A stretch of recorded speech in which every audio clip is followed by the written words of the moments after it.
নমস্কার বন্ধুরা, আমার চ্যানেলে আপনাদের সকলকে জানাই সাদর আমন্ত্রণ। সন্ধে হলেই আমাদের সবারই কম বেশি বাইরের জিনিস খেতে মন চায়, আর বাইরের জিনিস খাওয়াটা স্বাস্থ্যের জন্য খুবই ক্ষতিকারক। তাই জন্য ঘরেতেই যদি এইভাবে পাপড়ি চাট বানিয়ে নেওয়া যায় তাহলে কিন্তু মন্দ হয় না।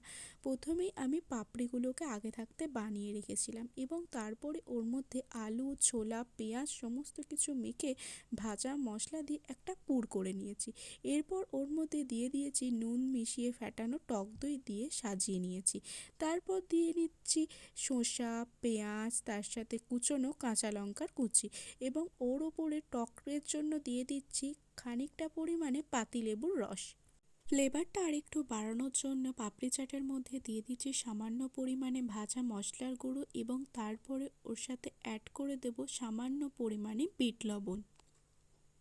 পাপড়ি চাট বানাতে গেলে দ্বিতীয় উপকরণে লাগে তেঁতুলের চাটনি। এটা ছাড়া কিন্তু পাপড়ি চাট একেবারে অসম্পূর্ণ। তারপর ওপরে দিয়েছিলাম হলদিরামের ঝুরি ভাজা, যাতে টেস্টটা আরও বাড়িয়ে তোলে এবং এটি খেতে কিন্তু খুবই অসাধারণ হয়েছিল। তো আপনাদের যদি পাপড়ি চাট খেতে ইচ্ছা করে আপনারা কিন্তু বাইরে থেকে না কিনে এইভাবে কিন্তু বাড়িতে বানিয়ে নিতেই পারেন। অল্প খরচ এবং অল্প সময়ে কিন্তু এরকম টেস্টি পাপড়ি চাট বানিয়ে নিতে পারবেন। দেরি না করে এরকম টেস্টি পাপড়ি চাট বানিয়ে ফেলুন। টাটা।